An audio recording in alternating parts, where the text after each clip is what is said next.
రమణమూర్తి తెచ్చిండు ఒక ముద్ద, కృష్ణుడు బొమ్మ ఎందుకు తీసినాడు అది మేము చూసుకుంటాం. నువ్వు నాస్తికుడివి, నీకేం సంబంధం? ఆడ కృష్ణుడిని పెడతామా, మోడీని పెడతామా, ఎన్టీ రామారావుని పెడతామా, ఎవరినైనా పెడతాం. అది ఒక ఫోటో ఉపాస్యమూర్తి. ఇప్పుడు కృష్ణుడు ఎట్లున్నాడా నీకే తెలుసు. అంతేగా.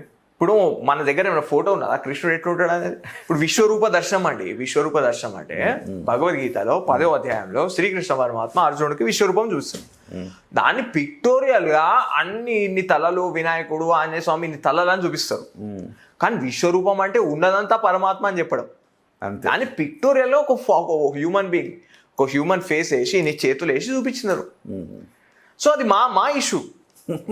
మేము హర్ట్ కాలే. ఇప్పుడు మేము హర్ట్ అయినా మేము చెప్తాం, మా పీఠాధిపతులు ఉన్నారు, పెద్ద పెద్ద గురువులు ఉన్నారు, వాళ్ళు వాయిస్ అవుట్ చేస్తారు. రమణమూర్తి అవసరం లేదు అని వాయిస్ అవుట్ చేసేది సభలో. If you cross boundary we will also cross boundary. ఇప్పుడు రమణానందక అయింది జస్ట్ ఒక చిన్న ఇన్సిడెంట్. ఇప్పుడు చిలుకూరు ఆయన రంగరాజన్ గారిని ఆ రోజు ఆయన గుసాయించి కొట్టిండు వీరరాఘవ్ రెడ్డి. ఆయన పరిస్థితి ఏమైంది తెలుసా మీకు? ఆయన మొయిన వాళ్ళ పోలీస్ స్టేషన్ వాళ్ళు పిలిస్తే అర్జునాల ఛాయ్ దాగానికి ఆగితే ఒక గుంపు వచ్చి తుక్కు కొట్టిపోయినారు. ఎవరిని? వీర రాఘవ రెడ్డిని.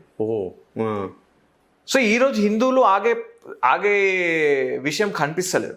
ఈ రోజు ఎవరైనా ఒక లైన్ దాటినారంటే ఈ రోజు ఎవడు అహింస అని గాంధీవాదం ఎవరు మాట్లాడలేదు.